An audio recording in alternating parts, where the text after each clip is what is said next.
Pendant près de 40 ans, Natalie Baye n'a presque jamais élevé la voix lorsqu'il s'agissait de Johnny Hallyday, comme si, derrière son sourire calme, derrière cette élégance française faite de retenue et de lumière froide, elle portait un secret trop lourd pour être livré aux caméras. Non pas un scandale éclatant, non pas une révélation facile, mais une blessure silencieuse, intime, transmise malgré elle à leur fille, Laura Smith, née au croisement impossible de deux légendes.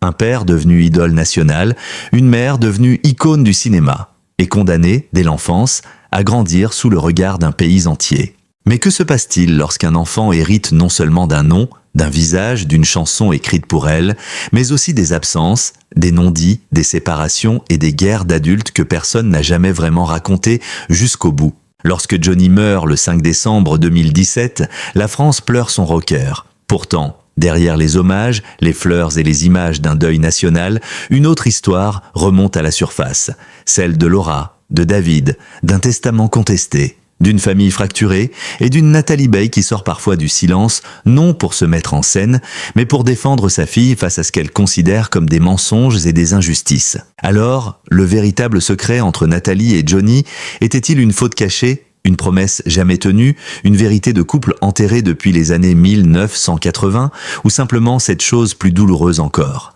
l'incapacité d'un père immense à protéger sa fille de l'ombre gigantesque qu'il laissait derrière lui. Dans cette histoire, il n'y a peut-être pas de coupable unique, pas de révélation simple, pas de phrase magique capable de tout expliquer. Il y a seulement une femme qui a choisi la dignité, un homme qui appartenait à la foule avant d'appartenir au sien. Et une fille qui a dû comprendre beaucoup trop tôt que l'amour d'une légende peut parfois ressembler à une absence. Et c'est précisément là que commence le vrai drame de Natalie Baye, Johnny Hallyday et Laura Smith. Natalie Baye, la femme de lumière et de silence. Avant d'être associée au nom de Johnny Hallyday, avant d'être regardée comme la mère de Laura Smith, avant que son visage ne soit entraîné malgré lui dans les remous d'une famille devenue presque mythologique, Natalie Baye était déjà une présence à part dans le cinéma français. Une présence douce, mais jamais effacée. Un regard clair, une voix posée, une manière de se tenir devant la caméra comme si elle n'avait pas besoin de forcer le destin pour l'habiter. Chez elle, rien ne semblait crier, rien ne semblait fabriqué. Même lorsqu'elle jouait la fragilité, il y avait toujours, au fond de ses personnages, une colonne invisible, quelque chose de droit, quelque chose qui résistait. Natalie Baye n'a jamais été de ces actrices qui brûlent tout autour d'elle pour exister. Elle a construit sa carrière autrement, par touche, par silence, par nuance. Elle n'a pas imposé une image, elle l'a laissée apparaître. Et c'est peut-être pour cela qu'elle a traversé les décennies sans se perdre dans le bruit. Là où d'autres cherchaient de la lumière comme une conquête, elle semblait l'accueillir comme une conséquence. La lumière venait à elle. Mais derrière cette lumière, il y avait aussi une réserve, une distance, une pudeur presque ancienne. Natalie Baye n'a jamais donné l'impression d'appartenir complètement au monde du spectacle, même lorsqu'elle en devenait l'un des visages les plus respectés. Elle était là, au premier plan, récompensée, admirée, photographiée, mais quelque chose en elle restait à l'écart. Comme si une partie de sa vie n'était pas négociable, comme si certaines portes devaient rester fermées. Et c'est précisément cette frontière qui a fasciné le public. Car dans un univers où l'on confond souvent confession et vérité, Natalie Baye a longtemps choisi une autre voie. Ne pas tout dire, ne pas tout expliquer, ne pas transformer chaque émotion en spectacle. Ce choix aujourd'hui peut paraître presque incompréhensible. Dans notre époque où tout se raconte, où chaque blessure devient une publication, où chaque larme peut être découpée en extraits vidéo, son silence semble venir d'un autre siècle. Mais ce silence n'était pas vide. Il avait du poids. Il avait une histoire. Lorsque Natalie Baye entre dans la vie de Johnny Hallyday, elle n'est pas une jeune femme éblouie par une star inaccessible. Elle connaît déjà le monde artistique, ses illusions, ses brutalités, ses promesses fragiles. Elle sait que la célébrité peut être une armure, mais aussi une prison. Elle sait qu'un homme adoré par des millions de personnes peut, dans l'intimité, être beaucoup plus complexe que l'image projetée sur scène. Johnny, lui, était tout le contraire d'elle en apparence. Il était le feu, elle était la retenue. Il était la foule, le bruit, les guitares, les motos, les départs, les excès, les nuits qui ne finissent que pas. Elle était l'élégance tranquille, le cinéma d'auteur, les plateaux où l'on murmure plus qu'on ne hurle, les émotions qui passent dans un regard plutôt que dans un cri. Deux mondes, deux rythmes, deux façons d'exister. Et pourtant, pendant un moment, ces deux mondes se sont touchés. On imagine facilement la scène, non pas comme une image de magazine, mais comme un instant presque fragile. Nathalie observant Johnny, au-delà de la légende, cherchant l'homme derrière le personnage. Johnny regardant Nathalie comme on regarde une promesse de paix, un lieu où l'on pourrait enfin déposer les armes. Peut-être s'est-il reconnu dans ce calme qu'il n'avait pas. Peut-être a-t-elle perçu chez lui une solitude que la scène ne suffisait pas à masquer. Car les grandes histoires ne commencent pas toujours dans l'évidence. Parfois, elles commencent dans un malentendu magnifique, dans l'espoir que l'autre possède ce qui nous manque, dans l'illusion que deux blessures différentes peuvent se réparer en se rencontrant. Et de cette rencontre est née Laura. Laura Smith, un prénom devenu chargé de lumière et d'ombre, un enfant né d'un amour très regardé, très commenté, mais peut-être jamais vraiment compris. Dès sa naissance, Laura n'est pas seulement une petite fille. Elle était la fille de Johnny, la fille de Nathalie, l'enfant d'un couple que le public transforme vite en symbole, et c'est là que le destin commence déjà à se resserrer autour d'elle.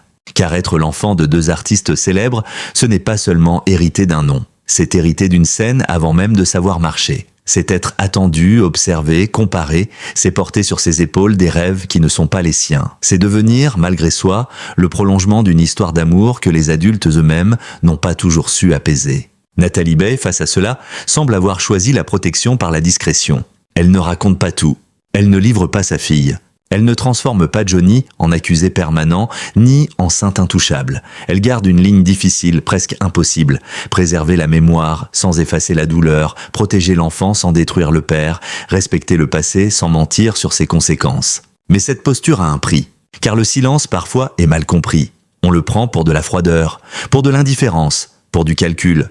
On demande pourquoi n'a-t-elle pas parlé plus tôt ? Pourquoi n'a-t-elle pas raconté ce qu'elle savait? Pourquoi cette pudeur, alors que Laura, elle, a dû affronter les tempêtes? Pourquoi cette femme si forte dans ses rôles a-t-elle semblé si longtemps rester au bord du drame familial?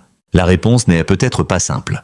Peut-être que Natalie Bay savait qu'une parole de trop aurait pu blesser Laura davantage. Peut-être qu'elle savait que certaines vérités, une fois jetées dans l'arène médiatique, ne guérissent rien. Peut-être qu'elle avait compris une chose que le public oublie souvent. Dans les familles célèbres, les confidences ne restent jamais privées. Elles deviennent des titres, des débats, des armes.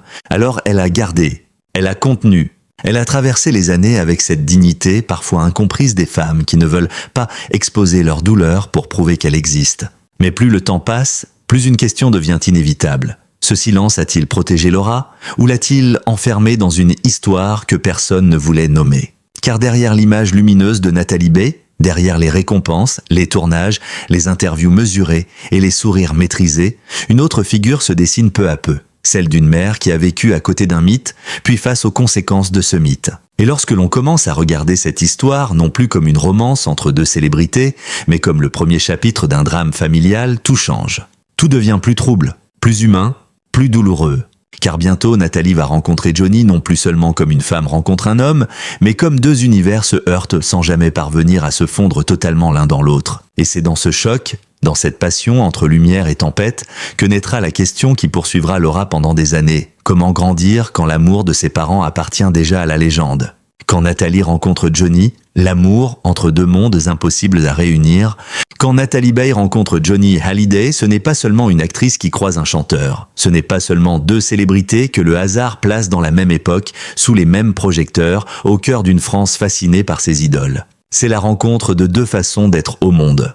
D'un côté, Nathalie, le cinéma, la précision, les silences habités, les personnages que l'on comprend dans un battement de paupières, dans une hésitation, dans une phrase retenue au bord des lèvres. Nathalie vient d'un univers où l'émotion se travaille comme une matière délicate. Rien n'est trop appuyé, rien ne doit déborder inutilement. La vérité se devine plus qu'elle ne s'impose. De l'autre Johnny, la scène, les guitares, les foules compactes, les cris, les lumières brûlantes, les départs en tournée, les nuits immenses, les excès devenus presque une seconde peau. Johnny ne traverse pas une pièce, il l'envahit. Il ne chante pas seulement, il consume. Il donne l'impression de vivre plus fort que les autres, plus vite, plus dangereusement, comme si chaque jour devait prouver qu'il était encore vivant. Elle était la retenue, il était l'explosion. Elle semblait appartenir à la lumière blanche des plateaux de cinéma. Il venait des flammes rouges des concerts. Et pourtant, quelque chose les attire, quelque chose d'inattendu, de presque contradictoire, peut-être justement parce qu'ils ne se ressemblent pas, peut-être parce que Johnny, derrière l'idole, cherche un endroit calme où redevenir un homme. Peut-être parce que Nathalie, derrière la femme mesurée, perçoit une fragilité immense sous l'armure de cuir, les refrains mythiques et les sourires de stars. Car Johnny Hallyday n'était pas seulement un monstre sacré. Il était aussi un être traversé par l'enfance, par l'abandon, par la peur d'être oublié. Il portait sur lui la puissance de la scène, mais aussi cette inquiétude secrète des hommes que l'amour du public ne suffit jamais complètement à rassurer. On pouvait l'applaudir, l'acclamer, le suivre partout.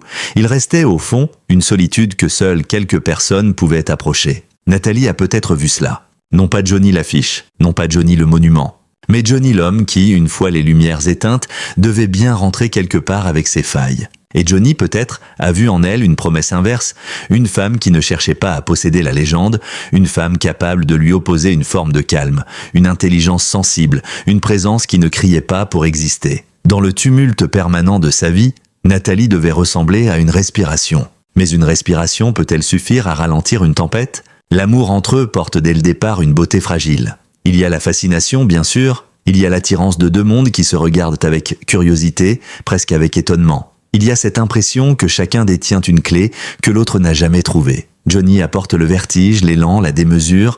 Nathalie apporte la stabilité, la profondeur, le silence. Pendant un temps, cela peut ressembler à un équilibre. Un équilibre rare, un équilibre presque cinématographique. On imagine les conversations loin des caméras, les instants où Johnny cesse d'être Johnny Hallyday pour redevenir simplement Jean-Philippe, l'homme derrière le nom, l'enfant caché derrière la voix. On imagine Nathalie attentive, lucide, peut-être déjà consciente qu'aimer un tel homme, ce n'est pas seulement aimer une personne, c'est accepter la foule autour de lui, l'agitation, les fantômes, les départs, les promesses, parfois avalées par la route. Car Johnny n'appartient jamais totalement à une seule vie. Il appartient à la scène. Il appartient aux musiciens. Il appartient aux nuits. Il appartient aux fans. Il appartient à cette France qu'il a adoptée comme un fils, un frère, un père, un héros populaire. Et dans cet amour collectif, il y a quelque chose de magnifique, mais aussi quelque chose de cruel. Comment construire une intimité durable avec un homme que tout le monde réclame ? Comment faire famille avec quelqu'un que le pays entier croit connaître ? Nathalie, elle, ne semble pas vouloir se battre contre le mythe. Elle ne cherche pas à l'éteindre. Elle ne prétend pas transformer Johnny en homme ordinaire. Mais peut-être espère-t-elle, comme beaucoup de femmes amoureuses d'hommes dévorés par leur propre destin, qu'il existe un lieu à part, un endroit à protéger, une chambre invisible où l'homme pourrait déposer l'idole. Puis vient Laura, et avec Laura, l'histoire change de nature. L'amour entre Nathalie et Johnny n'est plus seulement une passion entre deux adultes. Il devient une origine, une racine, une mémoire que leur fille portera toute sa vie. Laura naît avec un héritage immense, presque impossible à mesurer. Elle n'a rien demandé, et déjà son nom raconte une histoire. Déjà les regards se tournent vers elle, déjà elle est placée dans une constellation familiale où chaque geste, chaque absence, chaque photographie pourra être interprétée. Pour Nathalie, la maternité impose une autre gravité. Ce qui pouvait être vécu comme une histoire d'amour complexe devient désormais une responsabilité. Protéger Laura, lui offrir une enfance, lui donner une stabilité, lui apprendre qu'elle est une personne avant d'être la fille d'eux. Mais comment protéger un enfant lorsque son père est une légende vivante ? Comment lui donner l'ombre nécessaire pour grandir lorsque tout autour d'elle brille trop fort ? Johnny aime sa fille, sans doute, mais l'amour ne suffit pas toujours à organiser une présence. L'amour peut être sincère et pourtant irrégulier. L'amour peut être immense et pourtant maladroit. L'amour peut chanter une chanson, offrir un regard, une étreinte, un souvenir brûlant, puis disparaître dans une tournée, une urgence, une autre histoire, un autre appel du destin. Et c'est là que le drame intime commence peut-être. Pas dans une trahison spectaculaire, pas dans un secret romanesque enfermé dans une lettre, mais dans l'écart entre l'amour et la présence, entre ce qu'un père ressent et ce qu'un enfant reçoit, entre la grandeur publique et la fragilité privée. Nathalie, face à cela, semble comprendre très tôt que Laura devra être protégée non seulement du monde extérieur, mais aussi de la confusion créée par la célébrité de son père. Elle ne peut pas empêcher Johnny d'être Johnny, elle ne peut pas demander à la France d'aimer moins son idole, elle ne peut pas effacer les concerts, les fans, les journaux, les images. Alors elle fait ce qu'elle sait faire, elle tient, elle garde le cap, elle offre à sa fille une forme de continuité. Mais dans cette continuité, un non-dit s'installe. Un non-dit qui grandira avec Laura. Pourquoi l'histoire d'amour de ses parents n'a-t-elle pas pu durer ? Pourquoi le feu et la lumière n'ont-ils pas réussi à devenir un foyer ? Pourquoi l'homme que tout le monde appelait Johnny semblait-il parfois plus accessible aux foules qu'à ceux qui l'attendaient dans l'intimité ? Ces questions, peut-être personne ne les formule vraiment à voix haute, pas encore. Nathalie reste digne. Johnny poursuit sa route. Laura grandit entre deux noms immenses, entre deux héritages, entre deux mondes qui continuent d'exister séparément. Et le public, lui, ne voit qu'une partie du tableau. Il voit les photos, il voit les chansons, il voit les déclarations, il voit l'image d'une famille célèbre, donc forcément privilégiée, forcément protégée, forcément heureuse à sa manière. Mais les images mentent parfois par omission. Elle montre la lumière, jamais l'attente. Elle montre le sourire, jamais la porte qui se referme. Elle montre la légende, rarement l'enfant qui apprend à vivre avec elle. C'est peut-être pour cela que l'histoire de Nathalie et Johnny continue de fasciner. Parce qu'elle ressemble à une romance alors qu'elle contient déjà les prémices d'une fracture. Parce qu'elle semble brillante alors qu'elle porte une mélancolie profonde. Parce qu'elle unit deux êtres exceptionnels mais ne parvient pas à transformer cette exception en paix durable. Et lorsque l'on regarde aujourd'hui cette rencontre avec le recul des années, une question se lève, lente et douloureuse. Nathalie et Johnny se sont-ils vraiment quittés? Ou ont-ils simplement découvert qu'ils n'avaient jamais habité le même monde? Car derrière cette passion, entre deux univers impossibles à réunir, une autre énigme attend.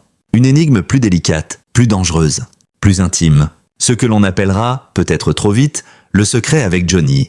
Mais ce secret était-il vraiment caché dans leur couple? Ou dans ce que leur fille a dû comprendre sans qu'on le lui dise? Le secret avec Johnny, quel était le véritable secret? Dans les histoires de célébrités, le mot secret agit comme une porte entr'ouverte. Il suffit de le prononcer pour que tout le monde s'approche. On imagine aussitôt une lettre oubliée, une confession tardive, une trahison enfouie dans un tiroir, un détail que personne n'aurait jamais osé révéler. Le public aime les secrets parce qu'ils donnent l'impression qu'une vie entière peut soudain s'expliquer en une seule phrase. Une phrase choc, une phrase définitive, une phrase qui viendrait dire « voilà, tout était là ». Mais dans l'histoire de Natalie Bay, Johnny Hallyday et Laura Smith, le véritable secret n'est peut-être pas celui que l'on croit. Il n'est peut-être pas spectaculaire. Il n'est peut-être pas scandaleux. Il n'est peut-être même pas caché. Peut-être qu'il était là depuis le début, sous les yeux de tous, mais que personne ne voulait vraiment le regarder. Le secret, c'est peut-être cette vérité simple et brutale. Johnny Hallyday était un homme aimé par tout un pays, mais cette immensité rendait l'intimité presque impossible. Il pouvait remplir des stades, émouvoir des générations, faire trembler une salle avec une seule chanson. Mais être père, être présent, être quotidien, être stable, cela demandait une autre forme d'héroïsme. Un héroïsme sans projecteur, un héroïsme sans applaudissements. Et cette forme-là, peut-être, lui échappait parfois. Non pas par manque d'amour, mais parce que certains êtres sont construits dans le mouvement, dans le manque, dans la fuite en avant. Johnny appartenait à cette catégorie d'hommes qui semblent plus grands que la vie, mais qui traînent derrière eux une fragilité ancienne. Une fragilité qui peut toucher, bouleverser, fasciner, mais aussi blesser ceux qui attendent d'eux une présence simple. Laura n'avait pas besoin d'un mythe, elle avait besoin d'un père. Et c'est là que le mot secret devient plus profond, car ce que Nathalie Bay a peut-être compris, avant beaucoup d'autres, c'est qu'il existe des vérités impossibles à dire sans abîmer davantage ceux qu'on veut protéger. Comment expliquer à une enfant que son père l'aime, mais que son amour est traversé par des absences? Comment dire qu'il est sincère, tout en reconnaissant qu'il n'est pas toujours là? Comment préserver l'image du père sans nier la douleur de la fille? C'est un équilibre cruel, un équilibre de mère. Nathalie n'a jamais eu besoin de transformer Johnny en monstre pour défendre Laura. Elle n'a jamais eu besoin d'effacer l'amour pour reconnaître la blessure. Elle semblait savoir que les êtres humains ne se divisent pas toujours entre coupables et victimes, entre bons et mauvais, entre tendresse et abandon. Parfois, ils sont tout cela à la fois. Johnny pouvait être tendre. Johnny pouvait être absent. Johnny pouvait aimer profondément. Johnny pouvait blesser sans mesurer l'ampleur de la blessure. Et Nathalie, au milieu de cette contradiction, a choisi longtemps une parole rare, une parole qui ne déchire pas tout, une parole qui ne livre pas l'intime en pâture, une parole qui laisse à Laura le droit de raconter, un jour, sa propre douleur avec ses propres mots. Mais ce silence a nourri les fantasmes. Car lorsqu'une femme ne parle pas, on parle à sa place. On imagine, on accuse, on invente, on remplit les blancs avec du bruit. Certains ont voulu voir dans le silence de Nathalie une stratégie, d'autres une froideur, d'autres encore une forme de secret honteux. Pourtant, il est possible que ce silence ait été tout autre chose, une manière de tenir debout dans une histoire où chaque phrase pouvait devenir une arme. Le secret avec Johnny, alors, n'est peut-être pas un événement. C'est une contradiction, c'est le fossé entre l'homme public et l'homme privé. C'est le poids d'un nom immense dans la vie d'une enfant. C'est cette question que Laura a peut-être portée longtemps.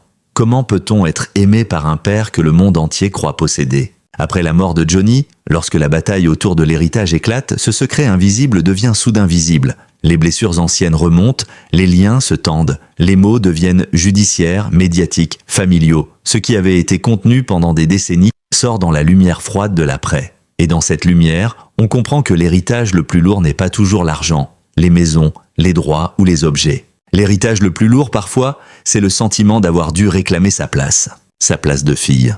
Sa place dans la mémoire, sa place dans l'amour. Natalie Baye, dans cette période, n'apparaît plus seulement comme l'ancienne compagne de Johnny. Elle apparaît comme une mère qui observe sa fille traverser une tempête qu'elle redoutait peut-être depuis longtemps. Une mère qui sait que certaines douleurs d'enfance ne disparaissent pas avec l'âge. Elles attendent, elles se taisent, puis un jour, un événement les réveille et tout revient. L'absence, l'attente, le besoin d'être reconnu. Alors, le vrai secret était-il là? Dans cette souffrance transmise sans mots? Dans cette impossibilité de séparer l'amour de la blessure?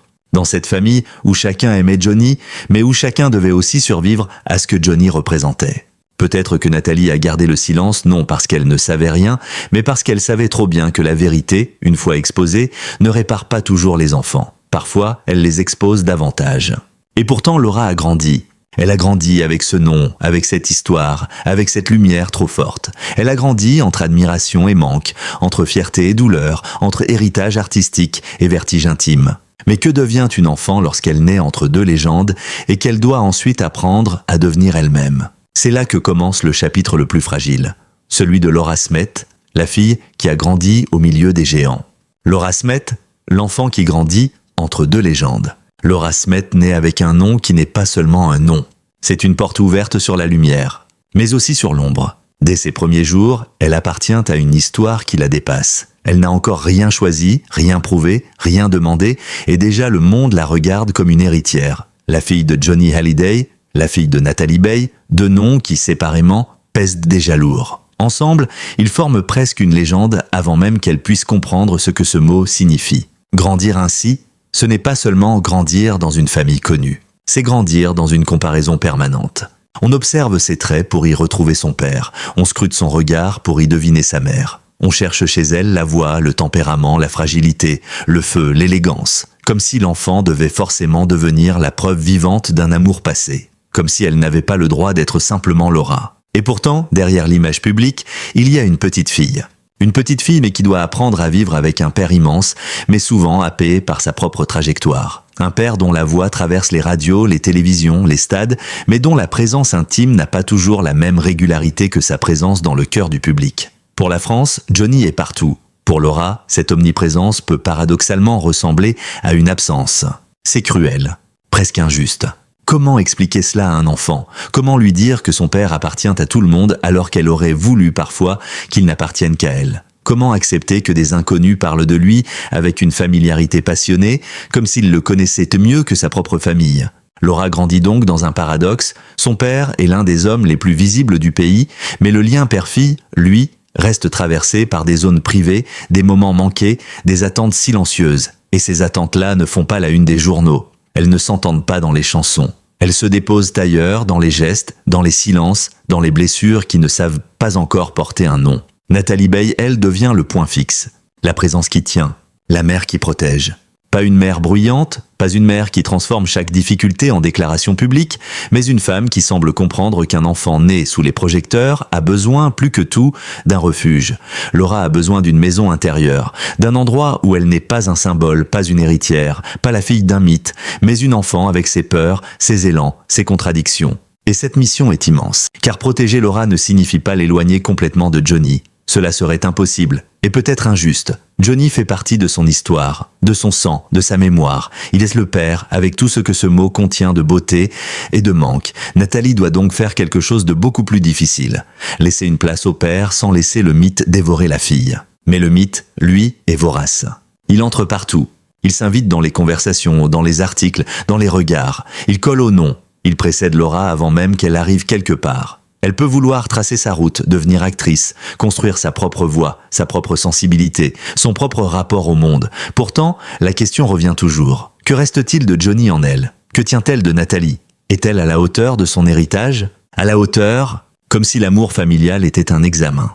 Comme si naître dans une lignée célèbre obligeait à réussir sa vie devant témoins. C'est là que l'histoire devient plus douloureuse. Laura n'a pas seulement hérité d'un nom prestigieux. Elle a hérité d'un récit écrit par les autres, un récit où l'on attend d'elle qu'elle soit forte, belle, talentueuse, digne, émouvante, mais jamais trop fragile. Pourtant, comment ne pas l'être? Comment ne pas vaciller quand votre identité se construit entre deux monuments, quand chaque pas semble accompagné par l'écho d'une chanson ou d'un film?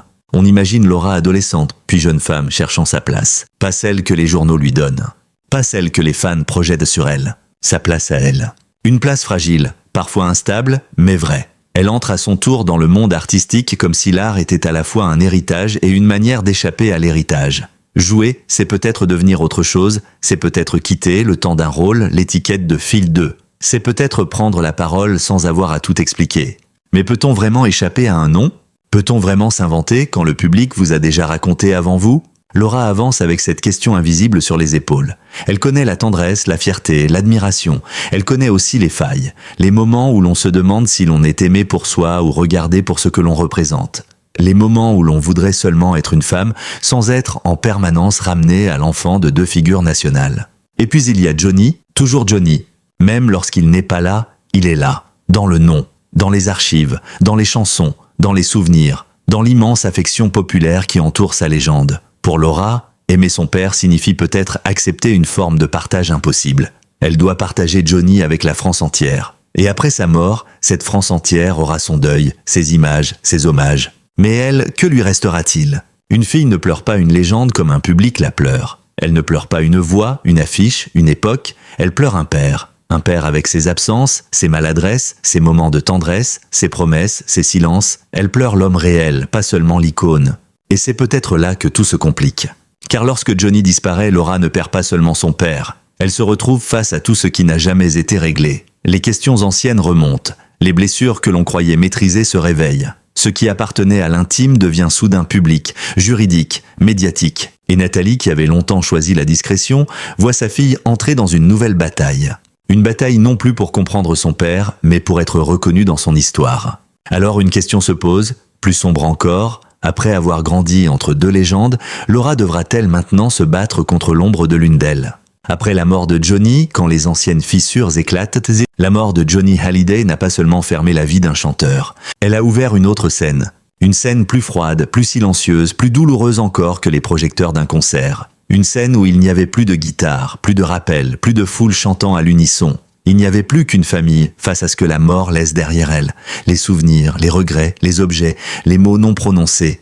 Et parfois, les blessures que l'on avait réussi à maintenir sous la surface pendant des années. Le 5 décembre 2017, la France perd son idole.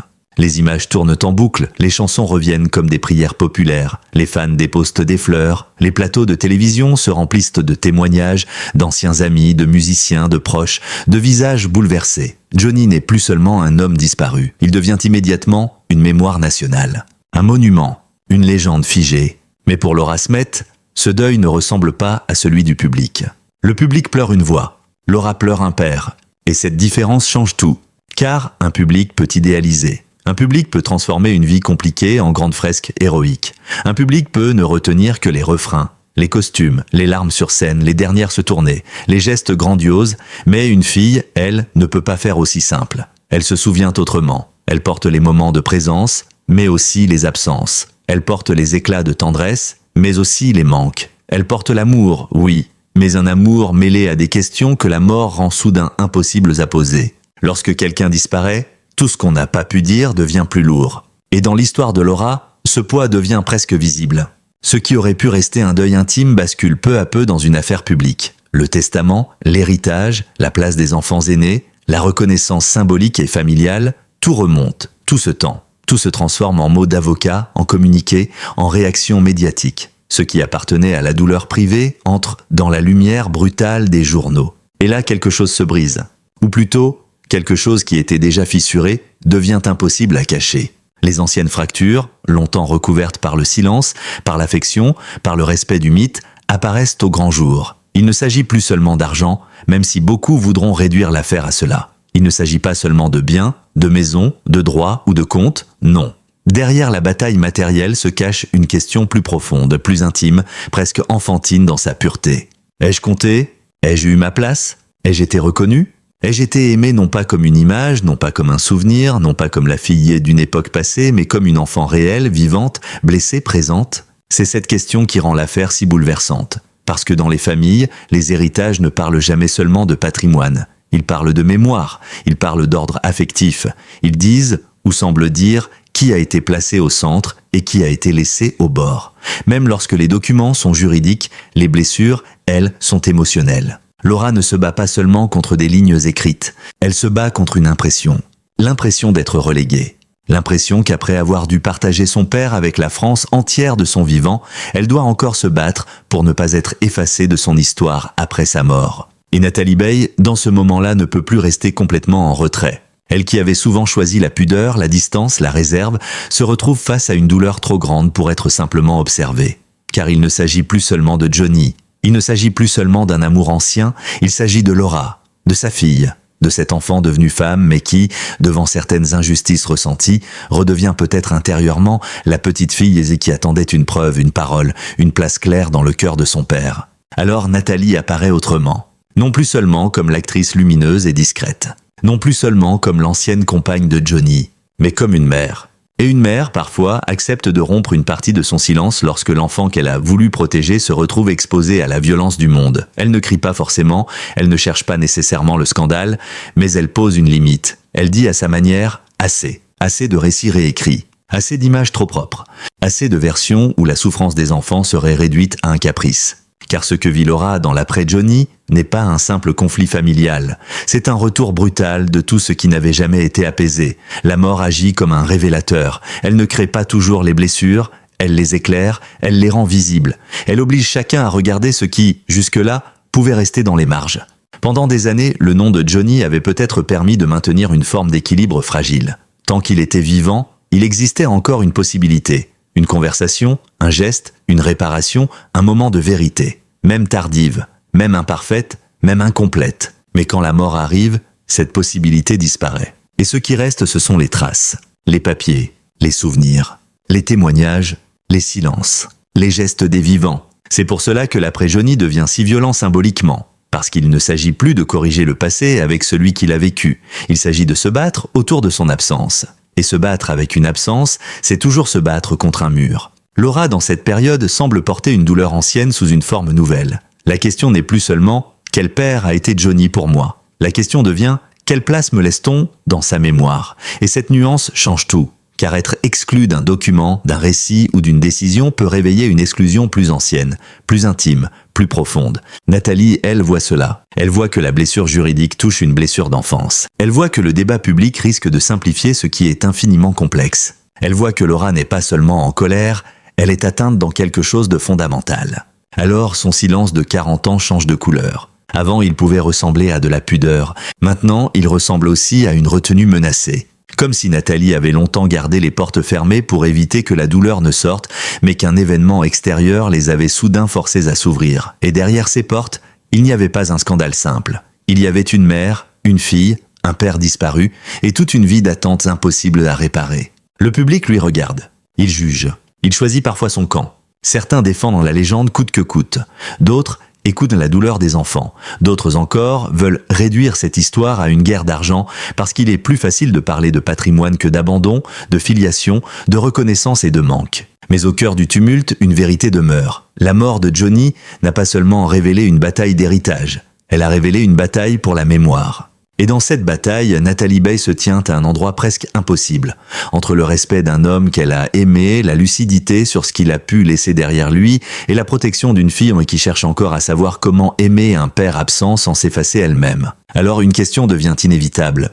Si Nathalie a gardé le silence pendant si longtemps, était-ce pour protéger Johnny ou pour protéger Laura ? Ou bien parce qu'elle savait que dans cette famille de lumière et de fractures, la vérité ne pouvait sortir qu'en blessant tout le monde ? 40 ans de silence, Nathalie Baye était-elle celle qui cachait ou celle qui supportait ? Il y a des silences qui ressemblent à des murs. Et il y a des silences qui ressemblent à des cicatrices. Celui de Nathalie Baye appartient peut-être à cette seconde catégorie. Un silence qui ne dit pas « il ne s'est rien passé ». Un silence qui dit plutôt « tout ne peut pas être raconté sans détruire quelque chose ». Dans une époque affamée de révélations, où chaque confidence devient un titre, où chaque souvenir intime est transformé en preuve, la retenue de Nathalie peut sembler étrange, presque suspecte. Pourtant, elle est peut-être la partie la plus humaine de cette histoire. Pendant près de 40 ans, elle n'a pas fait de Johnny un procès permanent. Elle n'a pas construit sa carrière sur leur amour passé. Elle n'a pas utilisé Laura comme une pièce à conviction dans le grand tribunal médiatique. Elle aurait pu parler. Elle aurait pu décrire les absences, les contradictions, les fragilités, les tensions. Elle aurait pu raconter ce que le public ne voyait pas. Mais elle ne l'a pas fait, ou très rarement, et toujours avec cette prudence presque tranchante des femmes qui savent que certaines paroles, une fois prononcées, ne reviennent jamais en arrière. Alors, que cachait-elle? Ou plutôt, que protégeait-elle? Car ce mot change tout. Cacher, c'est dissimuler une faute. Protéger, c'est empêcher une blessure de s'agrandir. Et dans l'histoire de Nathalie, Johnny et Laura, la frontière entre les deux est mince, mouvante, douloureuse. Aux yeux de certains, le silence de Nathalie a pu apparaître comme une forme d'effacement. Pourquoi ne pas avoir parlé plus tôt? Pourquoi ne pas avoir dit ce qu'elle savait? Pourquoi laisser les autres imposer leur version? Mais peut-être que Nathalie comprenait une vérité plus cruelle. Parler de Johnny, ce n'était jamais seulement parler d'un ancien amour, c'était parler du père de Laura. Et parler du père de Laura, c'était toucher à l'une des zones les plus sensibles de sa fille. Une mère peut dénoncer, une mère peut expliquer, une mère peut se défendre. Mais une mère sait aussi que l'enfant, même devenu adulte, garde parfois au fond de lui le besoin de sauver une image du parent absent, même lorsque cette image est fissurée, même lorsqu'elle fait mal, même lorsqu'elle ne correspond pas entièrement à la réalité. Nathalie a peut-être choisi de ne pas arracher cette image des mains de Laura. Elle a peut-être préféré porter une part du poids elle-même. Supporter donc. Supporter les interprétations, supporter les malentendus, supporter que le monde ne comprenne pas tout, supporter que certains la trouvent trop silencieuse, trop distante, trop froide, car il est parfois plus facile d'être mal comprise par le public que de faire souffrir davantage son propre enfant. Et c'est là que son silence devient presque tragique, parce qu'il n'est pas confortable, il n'est pas lâche, il n'est pas neutre, il coûte. Il oblige à avaler des phrases, à retenir des souvenirs, à voir des récits simplifiés circuler sans toujours les corriger. À laisser la légende continuer de briller, même lorsque l'on sait qu'une partie de cette lumière a projeté de longues ombres sur l'intime. Johnny, dans la mémoire collective, est immense, et l'immensité des morts célèbres rend la nuance difficile. Quand une idole disparaît, beaucoup veulent s'y la protéger de toute complexité. On veut garder le chanteur, la voix, les refrains, les bras ouverts sur scène, on veut le héros populaire, on veut le mythe, mais les familles, elles, héritent aussi de l'homme réel, de ses contradictions, de ses gestes manqués, de ses tendresses imparfaites, de ses absences. Nathalie a vécu avec cette double vérité. Johnny pouvait être aimable et blessant, présent dans la mémoire, absent dans le quotidien. Lumineux devant la foule, parfois insaisissable dans l'intimité. Et reconnaître cela ne signifie pas le salir. Cela signifie seulement refuser de transformer un être humain en statue. Mais comment dire cela sans provoquer la colère de ceux qui ne veulent entendre qu'une seule version? Comment dire « il était grand, mais il a laissé des blessures » sans être accusé de trahir sa mémoire? Alors Nathalie s'est tue, ou presque. Elle a laissé le temps passer. Elle a laissé Laura grandir. Elle a laissé l'histoire trouver ses propres mots. Mais le temps ne guérit pas toujours. Parfois, il conserve. Il dépose une poussière élégante sur les douleurs et l'on croit qu'elles ont disparu. Puis un jour, un événement arrive, une mort, un testament, une phrase, une exclusion ressentie, et la poussière s'envole. Tout réapparaît, plus vif, plus net, plus douloureux. Dans l'après-Johnny, le silence de Nathalie n'est plus seulement une pudeur. Il devient une question publique. Les regards se tournent vers elle. Que savait-elle? Que pense-t-elle? Pourquoi soutient-elle Laura? Pourquoi parle-t-elle maintenant, même par fragments? Mais ceux qui posent ces questions oublient parfois qu'une mère ne réagit pas selon le calendrier des médias. Elle réagit quand son enfant est touché. Et Laura l'est. Touchée dans son nom, touchée dans son lien, touchée dans cette place de fille qui, au lieu d'être évidente, semble soudain devoir être défendue. Alors, Nathalie se retrouve devant un paradoxe terrible. Pour protéger Laura, elle doit parfois sortir du silence. Mais en sortant du silence, elle risque d'exposer davantage la douleur de Laura. Chaque mot peut aider. Chaque mot peut blesser. Chaque phrase peut être reprise, coupée, commentée, opposée à une autre. C'est le piège des familles célèbres. Elles souffrent comme toutes les familles, mais jamais seules. Leur douleur a des spectateurs. Leur deuil a des chroniqueurs. Leurs conflits ont des archives. Et leur silence lui-même devient une histoire. Ainsi, la question n'est peut-être pas de savoir si Nathalie Baye a caché quelque chose. La question est de savoir combien de choses elle a accepté de porter pour que d'autres n'aient pas à les porter trop tôt. Combien de phrases elle a retenues, combien de colère elle a transformées en dignité. Combien de fois elle a choisi la nuance alors que le scandale aurait été plus simple, plus visible, plus rentable. Peut-être que son silence n'était pas une absence de vérité. Peut-être que son silence était une forme de fidélité. Fidélité à Laura. Fidélité à une histoire qui ne méritait pas d'être réduite à une guerre de versions. Fidélité même à Johnny, non pas au Johnny mythifié, mais à l'homme complexe qu'elle avait connu. Mais cette fidélité, comme toutes les fidélités douloureuses, a un prix. Et ce prix, ce n'est pas seulement Nathalie qui l'a payé. C'est aussi Laura qui a dû grandir avec un père trop grand pour être simplement père, une mère trop digne pour tout dire et un nom trop lourd pour laisser l'enfance intacte. Alors, après avoir regardé le silence de Nathalie, il faut maintenant regarder l'autre côté du miroir, celui de Laura. Car être la fille de Johnny Hallyday, ce n'était pas seulement recevoir un héritage, c'était porter un fardeau que personne ne pouvait vraiment mesurer. Le prix d'être la fille de Johnny Hallyday, être la fille de Johnny Hallyday, ce n'est pas seulement porter un nom célèbre, c'est porter une voix. Une voix que la France entière connaît. Une voix qui résonne dans les stades, dans les souvenirs, dans les voitures, dans les soirs de fête et les jours de deuil, une voix qui appartient à tout le monde, sauf peut-être parfois entièrement à ses propres enfants. Pour Laura Smet, le prix commence là. Dans cette étrange dépossession, son père n'est pas seulement son père, il est Johnny, il est l'idole, il est l'homme que des inconnus pleurent comme un membre de leur famille. Il est celui dont on raconte la vie, les amours, les excès, les blessures, les renaissances. Il est celui que l'on admire, que l'on défend, que l'on idéalise. Et face à cette adoration immense, que peut dire une fille si son expérience est plus complexe? Peut-elle dire qu'elle a souffert sans être accusée d'ingratitude? Peut-elle dire qu'elle a manqué de lui sans que l'on réponde? Mais il t'aimait? Peut-elle parler du père réel lorsque le pays entier préfère garder le père mythique? C'est là que le fardeau devient presque invisible. Laura ne grandit pas seulement avec l'absence possible d'un père. Elle grandit avec l'interdiction implicite de troubler la légende. Car les enfants de figures publiques apprennent vite une chose. Leur douleur dérange. Elle complique le récit. Elle met des nuances là où le public voudrait des statues. Et Laura, elle, n'est pas une statue. Elle est une femme. Une enfant devenue femme sous les regards. Une artiste qui tente de créer son propre chemin tout en étant sans cesse ramenée à son origine. On la regarde comme héritière avant de la regarder comme personne. On la compare avant de l'écouter. On l'associe avant de la comprendre. C'est un piège doux en apparence mais cruel en profondeur. Car l'héritage peut être une richesse mais aussi une prison. Il ouvre des portes, bien sûr. Il donne une visibilité. Il offre une place dans l'imaginaire collectif. Mais il impose aussi une dette impossible. Être digne du nom, être assez forte, assez talentueuse, assez discrète, assez émouvante, assez ressemblante, mais pas trop. Toujours trop. Jamais simplement soi. Le prix, pour Laura, c'est aussi d'avoir vu son intimité devenir un sujet national après la mort de Johnny. Dans une famille ordinaire, les blessures d'héritage se discutent derrière des portes closes. Dans la famille Hallyday, elles deviennent des débats de plateau, des articles, des opinions. Chacun croit savoir, chacun juge. Chacun choisit son camp, comme si la douleur d'une fille pouvait être réduite à une émission du soir. Mais ce que Laura réclame, au fond, dépasse peut-être les biens matériels. Elle réclame une place.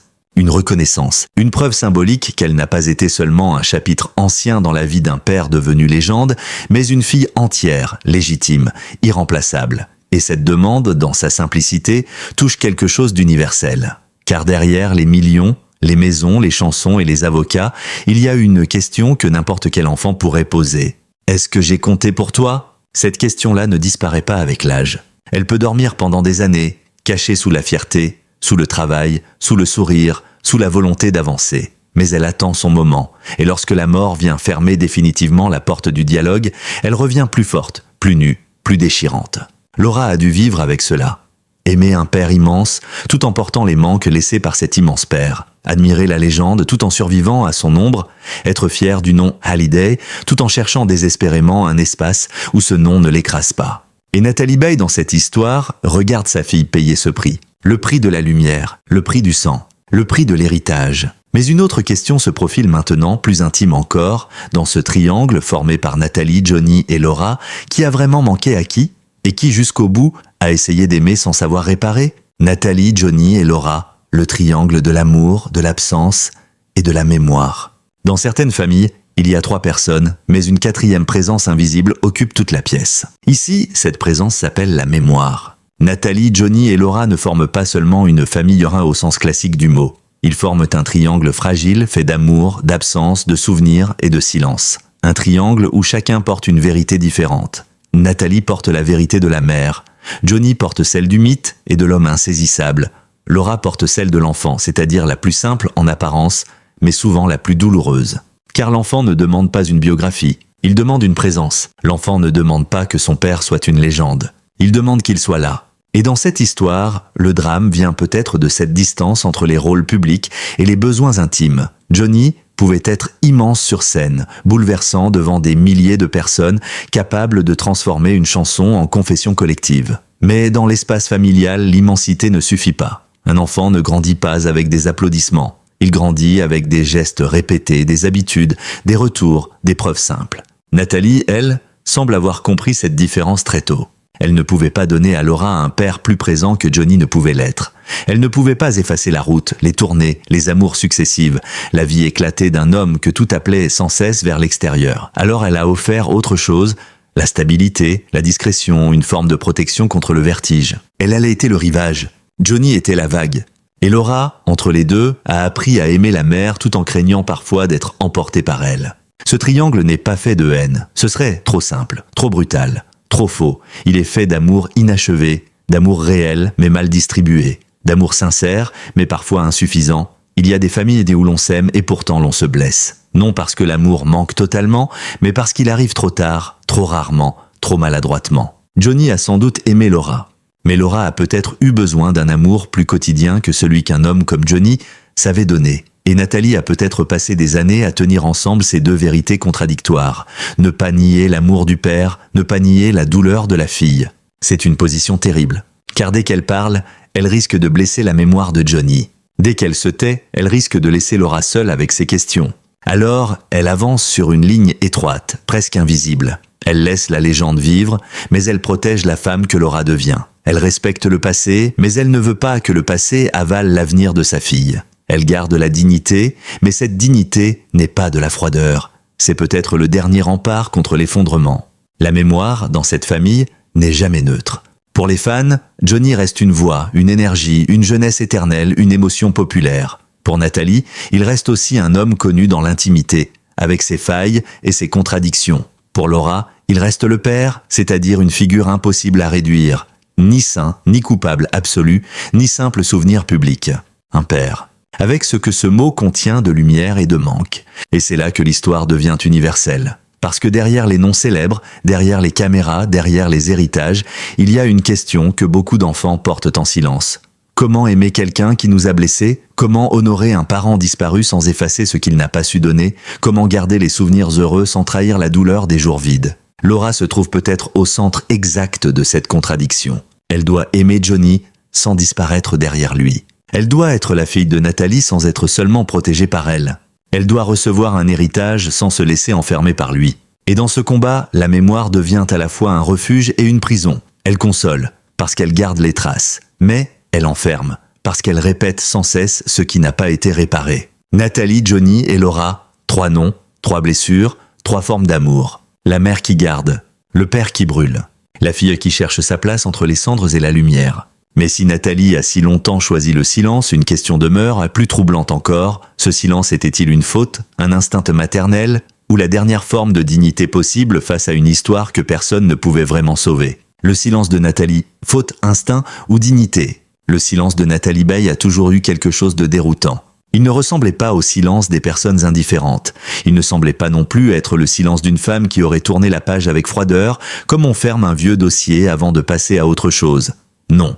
Ce silence avait une densité particulière. Il ressemblait à une pièce fermée où l'on devine encore des voix, des souvenirs, des blessures, mais où personne n'ose vraiment entrer. Alors, était-ce une faute? Certains pourraient le penser. Ils diraient qu'en ne parlant pas plus tôt, Nathalie a laissé Laura seule face à des questions qui auraient peut-être mérité des réponses plus claires. Ils diraient qu'une mère doit parfois nommer les choses, même lorsqu'elles font mal, que le silence, à force de vouloir protéger, peut devenir une prison, que les non-dits familiaux ne disparaissent jamais vraiment, ils se transmettent autrement, par les regards, par les tensions, par les phrases interrompues. Et c'est vrai, le silence peut abîmer. Le silence peut laisser un enfant imaginer pire que la réalité. Le silence peut transformer une absence en énigme, une douleur en labyrinthe, un manque en culpabilité. Mais il serait trop facile de juger Nathalie depuis l'extérieur. Trop facile de regarder une histoire aussi intime avec la certitude de ceux qui n'ont pas eu à la vivre. Car parler de Johnny, pour elle, ce n'était pas seulement raconter un ancien compagnon, c'était toucher au père de Laura. Et dans le cœur d'un enfant, même blessé, le père reste souvent un territoire sacré, contradictoire, impossible à simplifier. Alors peut-être que ce silence était d'abord un instinct maternel, l'instinct de ne pas exposer Laura à une guerre de récits, l'instinct de ne pas transformer son enfance en dossier public, l'instinct de préserver, autant que possible, un espace intime dans une famille que la célébrité rendait déjà trop visible. Nathalie savait sans doute qu'un mot prononcé dans une interview ne reste jamais un mot. Il devient un titre, il devient un extrait, il devient une arme dans la bouche des autres. Et une mère, parfois, choisit de ne pas donner d'armes au monde. Elle préfère garder les siennes dans le silence. Mais ce silence était aussi une forme de dignité. Une dignité ancienne, presque rare aujourd'hui. Celle qui refuse de vendre la douleur, celle qui refuse de transformer l'intime en spectacle. Celle qui accepte d'être mal comprise plutôt que de livrer une vérité trop fragile à la curiosité générale. Nathalie Baye appartient à cette génération d'artistes pour qui tout ne devait pas être montré. Pour qui la vie privée gardait encore un sens, pour qui l'élégance pouvait consister à ne pas répondre à tout. Mais la dignité, elle aussi, a un prix. Car lorsqu'une femme garde le silence, les autres parlent pour elle. Ils remplissent les blancs. Ils inventent des intentions. Ils confondent la retenue avec la froideur, la pudeur avec le calcul, la protection avec la dissimulation. Et peu à peu, le silence cesse d'appartenir à celle qui le choisit. Il devient une énigme collective. Nathalie s'est donc retrouvée prise dans un piège cruel. Si elle parlait, elle risquait d'exposer Laura. Si elle se taisait, elle risquait de laisser Laura porter seule le poids du non-dit. Si elle défendait Johnny, elle pouvait sembler minimiser la souffrance de sa fille. Si elle défendait Laura, elle pouvait être accusée d'attaquer la mémoire de Johnny. Quelle place reste-t-il à une mère dans une histoire pareille? Peut-être seulement celle du seuil. Le seuil entre passé et présent, entre amour et lucidité, entre mémoire et vérité, entre ce qu'il faut dire pour ne pas mentir et ce qu'il faut taire pour ne pas détruire. Dans cette position, Nathalie Baye apparaît moins comme une femme qui cache que comme une femme qui mesure. Elle mesure le poids des mots, elle mesure les dégâts possibles, elle mesure le danger d'un monde médiatique qui préfère souvent les coupables nets aux tragédies nuancées. Elle sait que Johnny n'était ni un monstre ni un saint. Elle sait que Laura n'était ni ingrate ni capricieuse. Elle sait que les histoires familiales les plus douloureuses sont souvent celles où tout le monde a aimé, mais où l'amour n'a pas suffi. C'est peut-être cela, la vérité la plus difficile. L'amour n'a pas suffi. Il n'a pas suffi à maintenir Nathalie et Johnny ensemble. Il n'a pas suffi à offrir à Laura une enfance entièrement protégée du manque. Il n'a pas suffi, après la mort, à empêcher les blessures anciennes de revenir avec une violence nouvelle. Alors, le silence de Nathalie n'est de ni totalement faute, ni totalement instinct, ni totalement dignité. Il est tout cela à la fois, une erreur possible, une protection nécessaire, une élégance douloureuse, une manière de survivre au milieu d'un récit que le public voulait simplifier, alors qu'il était fait de contradictions humaines. Et maintenant, une question plus directe s'impose. Si Nathalie a porté le silence, si Johnny a porté la légende, si Laura a porté le nom, alors que reste-t-il de Laura elle-même? Sa vie a-t-elle vraiment été brisée par ce secret, par cette absence, par cet héritage? Ou a-t-elle réussi, malgré tout, à transformer la douleur en identité et l'ombre en force? La vie de Laura a-t-elle vraiment été brisée? Dire que la vie de Laura Smet a été brisée serait une phrase trop simple, trop brutale, trop définitive. Et Laura, justement, ne se laisse pas enfermer dans une phrase définitive. Elle n'est pas seulement la fille blessée d'un père immense, elle n'est pas seulement l'enfant d'une actrice célèbre, elle n'est pas seulement le nom Hallyday, ni le nom Smet, ni l'ombre d'une histoire d'amour qui n'a pas duré. Elle est devenue une femme, une artiste, une voix à part avec ses fragilités, ses combats, ses silences et ses renaissances. Mais il serait tout aussi faux de prétendre que rien n'a été abîmé, car certains héritages ne cassent pas une vie d'un seul coup. Ils la fissurent lentement, ils s'installent dans les angles morts, ils reviennent dans les moments de doute, ils se glissent dans la question la plus intime. Qui suis-je si l'on m'a toujours regardé à travers les autres? Laura a dû se construire sous un double regard, celui du public et celui de la mémoire. Le public voulait voir en elle une héritière. La mémoire lui rappelait un père aimé, mais parfois insaisissable. Entre les deux, il fallait trouver une respiration, trouver un espace où elle pourrait exister sans demander la permission à une légende. C'est peut-être cela son vrai combat. Non pas survivre à Johnny, mais survivre à l'image de Johnny dans sa propre vie. Être brisé, ce serait ne plus pouvoir avancer. Oh, Laura avance. Elle avance avec des traces, mais elle avance. Elle travaille, elle joue, elle aime, elle construit sa propre famille intérieure. Elle cherche, comme beaucoup d'enfants de personnalités gigantesques, à transformer un poids en matière vivante. L'art devient alors plus qu'un métier. Il devient un territoire de reconquête. Un endroit où elle peut choisir ses mots, ses rôles, ses silences. Un endroit où le regard des autres ne disparaît jamais totalement, mais où elle peut au moins le déplacer. Pourtant, la blessure de filiation reste l'une des plus difficiles à nommer, parce qu'elle touche à l'origine. On peut guérir de certaines humiliations, de certaines déceptions, de certaines ruptures. Mais la question du père, elle, descend plus profond. Elle touche l'enfant que l'on a été. Elle touche la place que l'on croyait avoir. Elle touche cette attente presque primitive.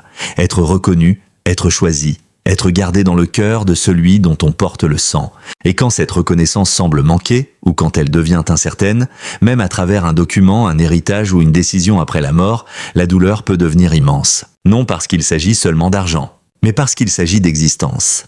Est-ce que j'ai compté ? Cette question revient encore comme un refrain sans musique. Alors, la vie de Laura a-t-elle été brisée ? Peut-être pas. Mais elle a été marquée, profondément. Marquée par la lumière d'un père que tout le monde aimait, marquée par la protection d'une mère qui a beaucoup eu, marquée par une enfance où l'intime et le public se mélangeaient dangereusement, marquée par le besoin de se prouver qu'elle n'était pas seulement la conséquence d'une histoire célèbre, mais une personne entière.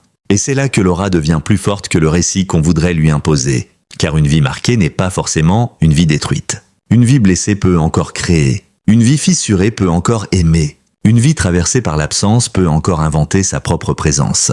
Peut-être que le drame de Laura n'est pas d'avoir été brisée, mais d'avoir dû se réparer sous les yeux des autres. Là où chacun cherche normalement sa paix dans l'ombre, elle a dû chercher la sienne dans la lumière, avec un nom que personne ne pouvait ignorer. Elle a dû faire face aux commentaires, aux comparaisons, aux fantasmes, aux jugements rapides.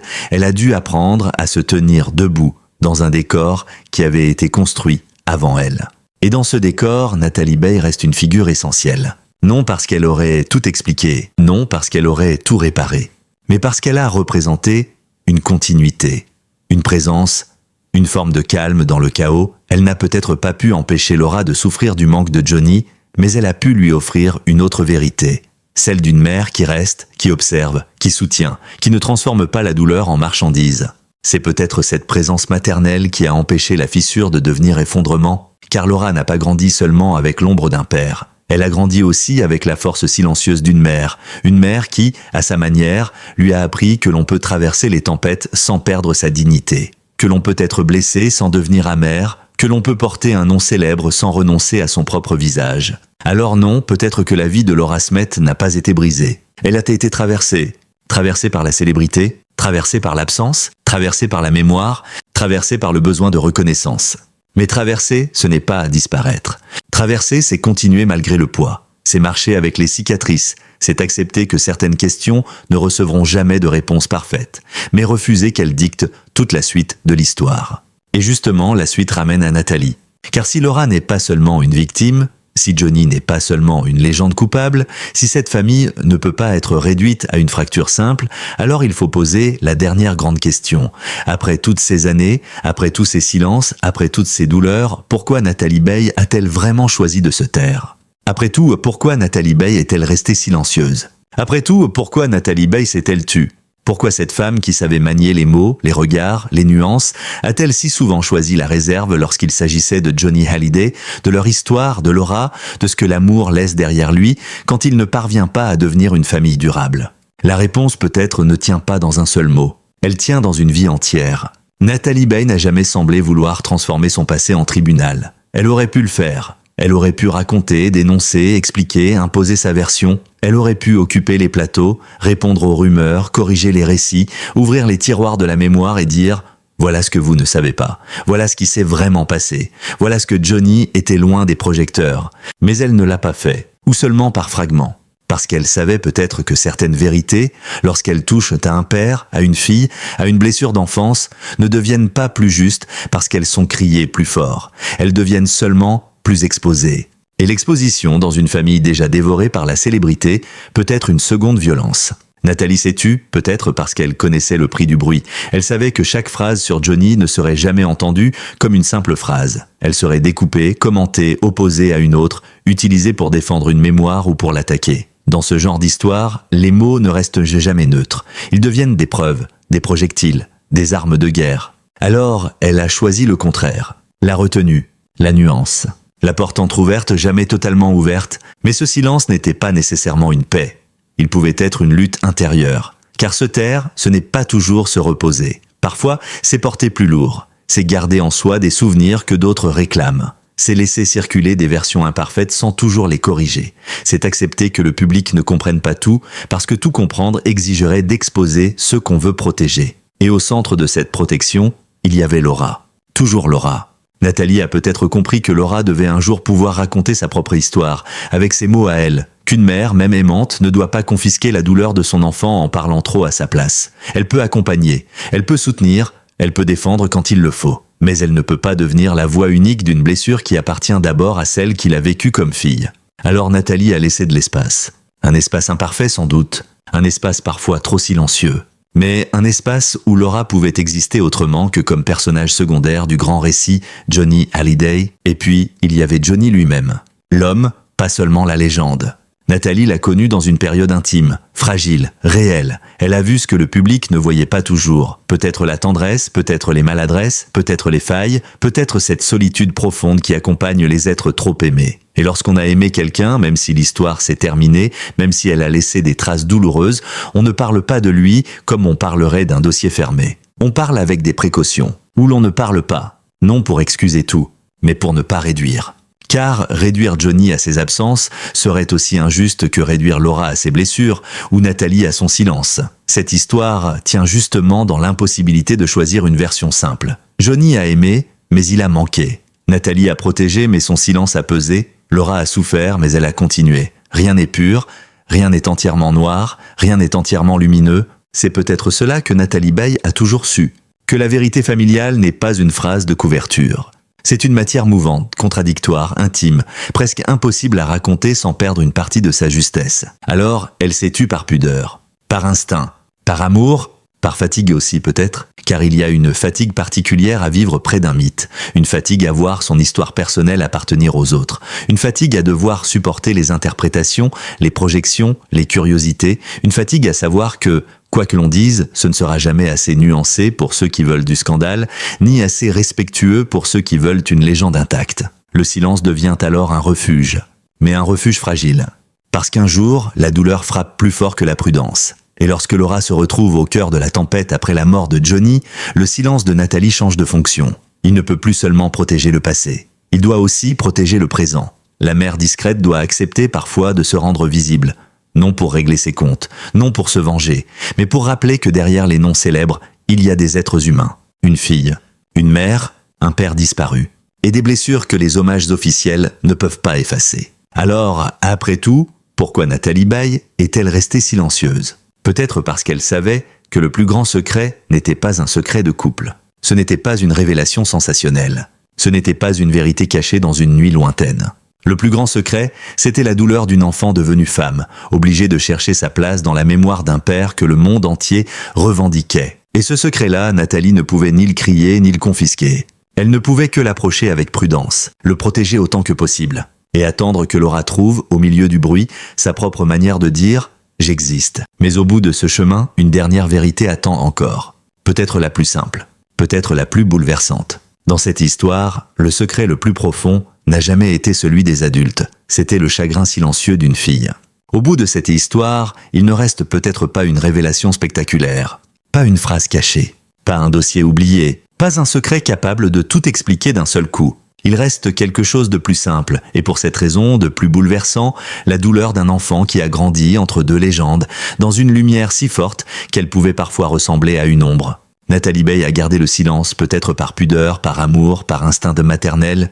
Johnny Hallyday a laissé derrière lui une œuvre immense, des chansons devenues une mémoire collective, mais aussi des questions intimes que la gloire ne pouvait pas résoudre. Et Laura Smet, au centre de ce triangle, a dû apprendre à exister sans se laisser engloutir par le nom de son père, ni par les récits des autres. Voilà le vrai drame. Non pas seulement l'héritage, non pas seulement les absences, non pas seulement les tensions familiales après la mort, mais cette question fragile, presque murmurée, qui traverse toute une vie, ai-je été pleinement reconnu ? C'est une question d'enfant. Et parfois, les questions d'enfant sont celles qui survivent le plus longtemps. Alors, si Nathalie Baye s'est tue pendant tant d'années, ce n'était peut-être pas pour cacher une faute, c'était peut-être pour empêcher que cette douleur devienne un spectacle de plus, pour préserver ce qui pouvait encore l'être, pour laisser à sa fille le droit de transformer la blessure en force, le manque en parole et l'ombre en chemin.